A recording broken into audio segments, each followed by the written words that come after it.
C'est tout près de la ville de Québec que se trouve Wendake. C'est là qu'il y a le musée Huron-Wendat. On y trouve des objets usuels de la vie des Wendat, des canoës, mais aussi des raquettes pour marcher dans la neige. On nous présente aussi des grands chefs hurons, en particulier Nicolas Vincent Tsavenhoï, un personnage d'importance nationale au Québec. On y voit des vêtements féminins finement brodés. Il y a aussi les coiffes de plumes des chefs hurons. Ce sont des plumes de dindon.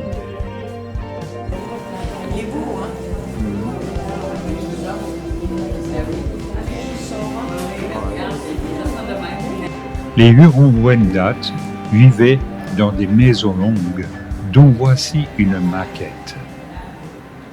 Mais nous allons en visiter une de ce pas, à proximité du musée.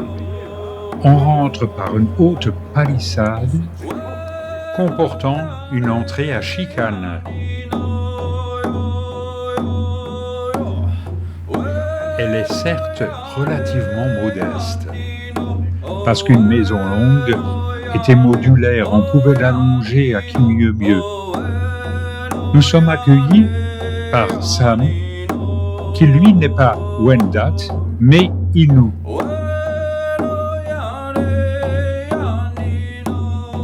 On apprend que les Hurons étaient des semi-nomades qui construisaient leurs maisons longues d'une manière modulaire, et chaque module comprenait 3 foyers. Mais les ennemis pouvaient voir la fumée de ces feux de très loin. Mais en fermant les panneaux qui faisaient office de cheminée, les Hurons s'exposaient à des maladies respiratoires et mouraient jeunes. Les Hurons ne connaissaient pas l'assolement, donc ils étaient obligés d'abandonner leurs maisons et d'en reconstruire d'autres un peu plus loin. Cela prenait 1 an et cela recommençait à mesure que leur terre s'appauvrissait. Puis une légende nous apprend l'origine de la constellation M45, les Pléiades.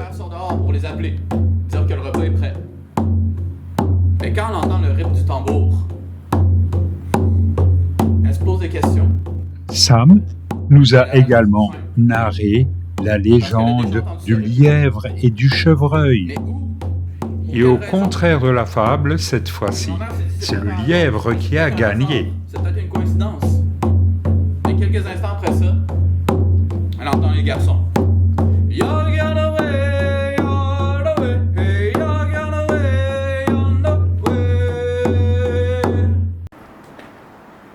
Le vieux Wendake abrite des maisons anciennes. Certaines ont plus de 300 ans. Des petites boutiques d'artisanat et l'église Notre-Dame de Lorette. Wendake signifie chez les Wendat.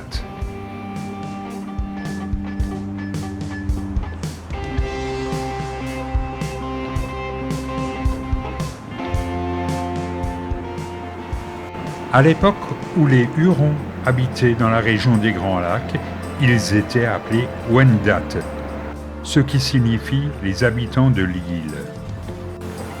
Et je pense que ce n'est pas un hasard si l'animal totem des Hurons, Wendat, c'est la tortue marine. On la retrouve aussi sur des fresques au bord de cette rivière. C'est la rivière Saint-Charles. La maison Tsavenhoï a été nommée ainsi en l'honneur du grand chef Ignace Nicolas Vincent Tsavenhoï.